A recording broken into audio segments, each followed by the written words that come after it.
Yep, on today's episode we're going to start with change the heater core. Easiest way to get to those lines and remove the hoses is to, well, go at it through where the fender normally goes.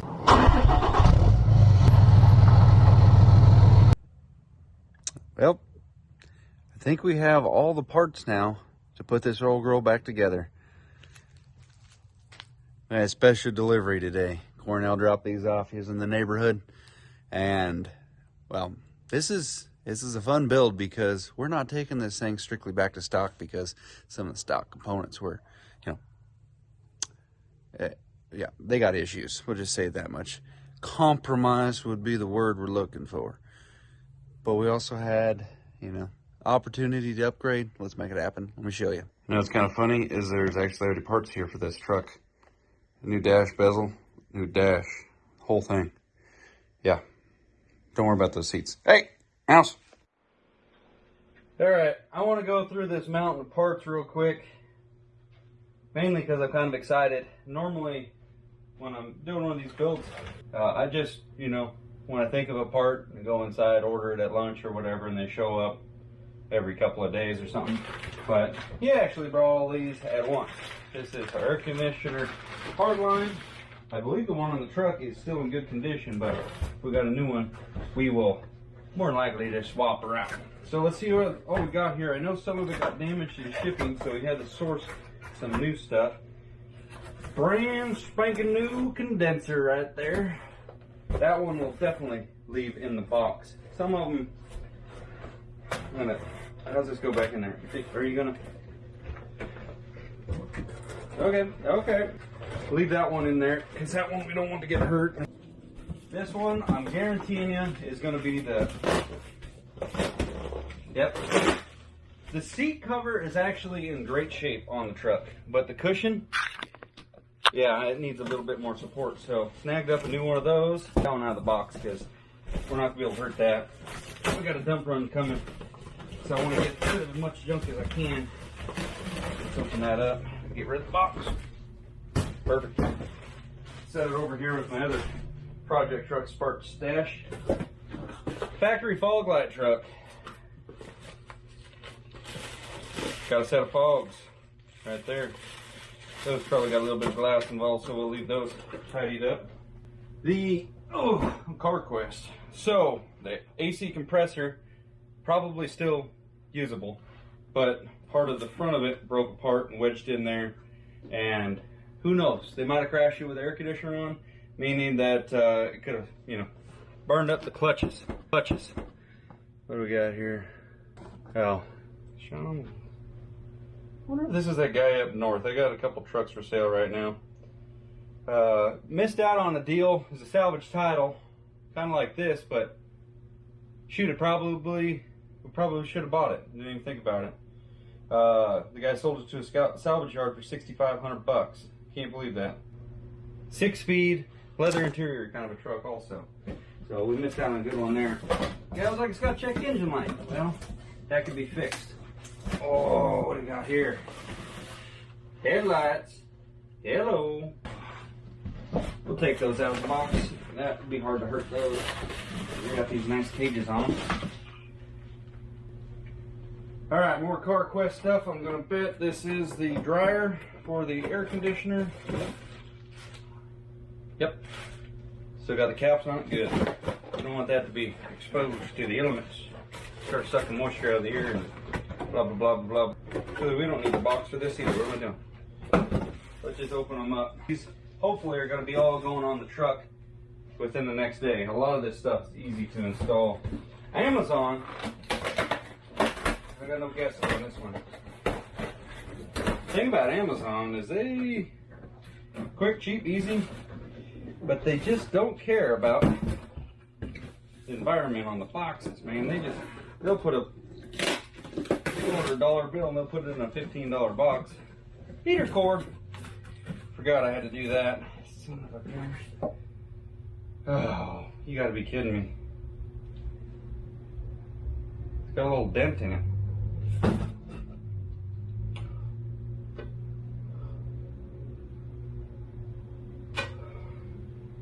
Squished in the ribs. Gosh dang it. I thought these were headlights. What are these? Tow mirrors. Yep. Definitely gonna be leaving these in the box. So that truck is a power mirror, heated mirror truck. Which, if you didn't know, second gens didn't come out with power when they went to the tow mirror. This is a 4th gen one, but when they the tow flippers, they didn't have power on them. So this one is a upfit 2nd gen, power, heated, and it's got a running light on it.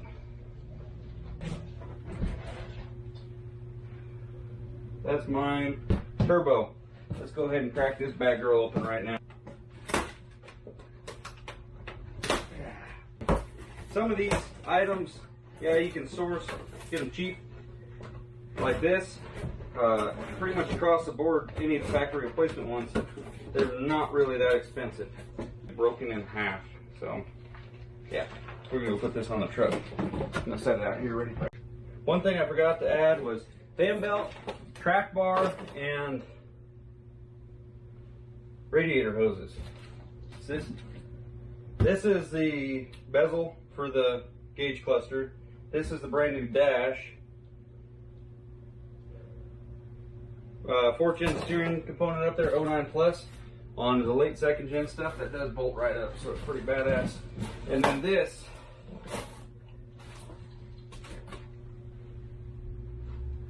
is a heavy one. This is the most expensive box in here. This probably outweighs the price on 10 other boxes. This is the long arm kit, and you'll see a video installing this, but the trouble I found with ordering the long arm kit is obviously they're aiming for more than just a stock truck, trying to go a little bit more on the height department because your factory runs out of ability. So this one, what was the brand on this old girl? Tough Country. This is good for 2 to 4 inch lift, and we got a 2 inch leveling block on it, so we're good.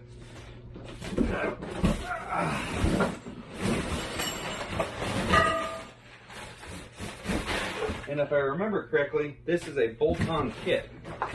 A lot of the other ones, you end up having to do some welding. I believe that bolts right through where your transmission crossmember goes. So you got those two, and then you just got to drill for these two down here. It seemed like the best bang for our buck. This turbo and everything, this is going to be today and tomorrow, definitely first on the list. Got all the bushings and everything. Yeah, this one's, gosh dang, I can pull the knife out 50 times.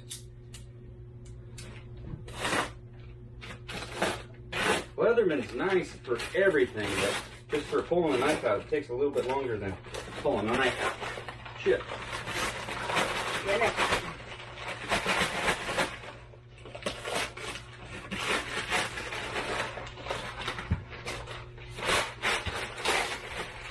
Damn, these things are heavy.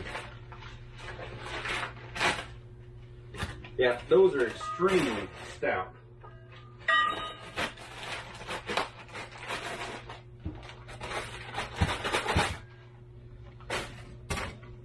Oh, I'm not gonna lie, that sucker right there is 40 pounds. So we got those, got these ones.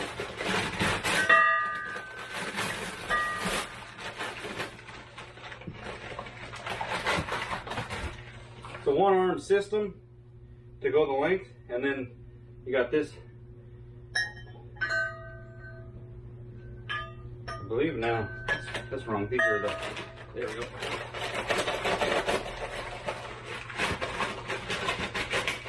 Oh my God. Now I'm starting to see where the price point is coming into play.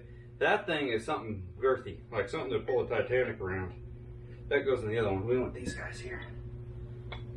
To go, yeah, see the size difference? Put these in there.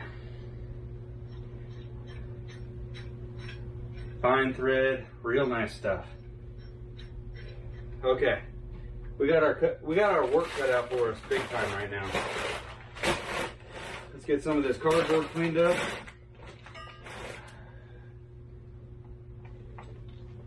Do they?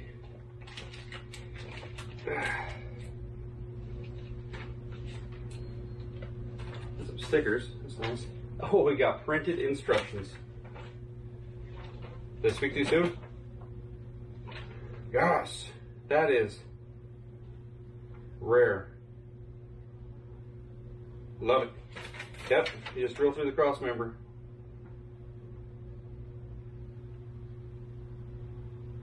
Just got to oversize that just a little bit, apparently. Okay, cool. Well, thank you guys for watching the unboxing of all the stuff video.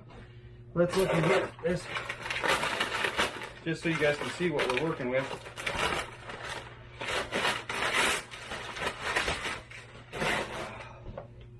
Some thick stuff right there. Whew. Time to get back to work.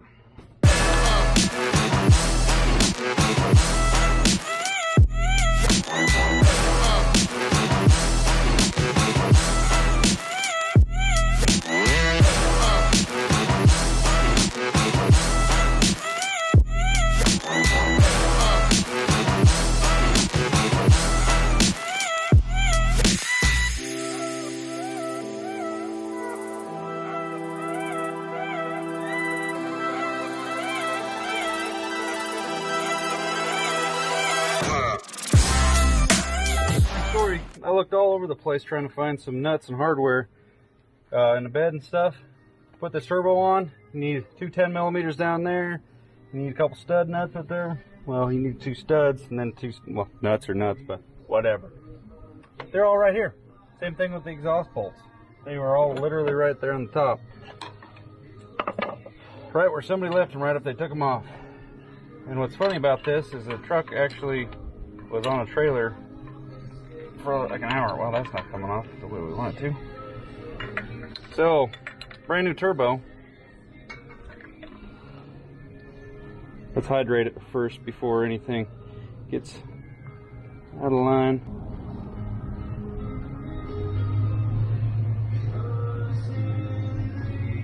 You know what I mean? Little syringe action. Take the truck off. The exhaust is going to be spinning this turbo. At least I'll have something in there right now so it won't be spinning it dry. It appears one of the exhaust downpipe bolts wasn't the right one. And they just tried ramming it up in there and boogered it up. I got extra bolts, but it's a weird thread. So I just put the old one in. Well, I didn't put the old one. I put one of the other ones in from the top. I'm trying to clean her up.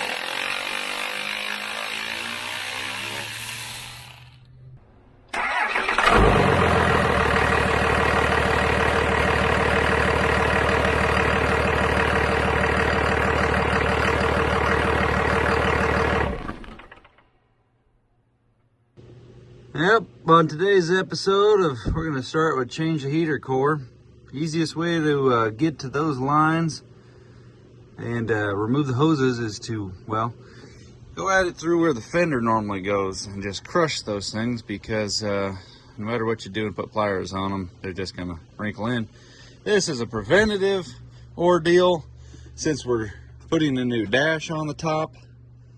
I decided might as well do a heater core, and I'm glad I did, because look at it. I think she's toast. She's corrupted. She's no longer doing her job. Also got to put an airbag in the old girl. That's nice exposure to the heater core. Give it that much. Still cheap, like it did on the outside. You're replacing that. Don't try to save it. Don't matter. Take this little guy, get in there. You can get in there with a big grinder. It's a little bit more of a pain. And then you got to take the two screws out of the way. But then you just get these stupid things out of the way. Right in the trash. Yeah, you could recycle them, but does that stuff really go to where you think it's going? What was that? Bus?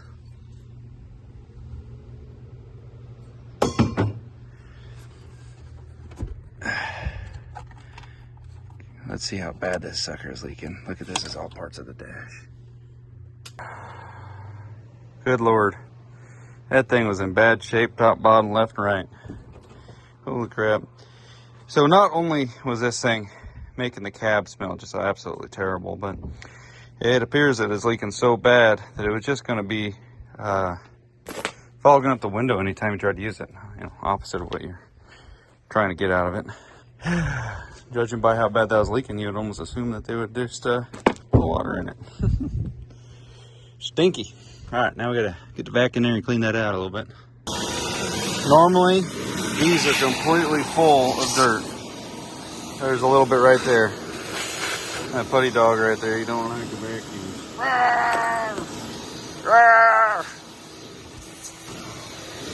So this truck was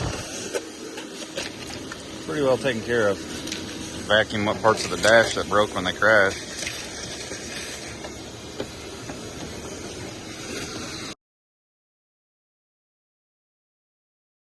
Got everything buttoned back up in here. This poor dang old dash, it was dying on us. The lower dash, not holding up very good either. I think in the wreck it really kind of finalized it. There's supposed to be a piece here, a piece there, but it all gets covered up. We got a whole new topper. You can get a whole top, or you can get a, what do you call it, cap to go over it. But we got the old top because that's what's needed here. Got to take all the screws out. The little plastic pieces of junk will still be kind of holding them. So you snag all the screws. Let's go in here to the big inventory of parts that we got. Big box. I think that's our dash right there. Come on. Oh, there we are. Look at that. Isn't that nice? You know, not broken into 1,000 pieces.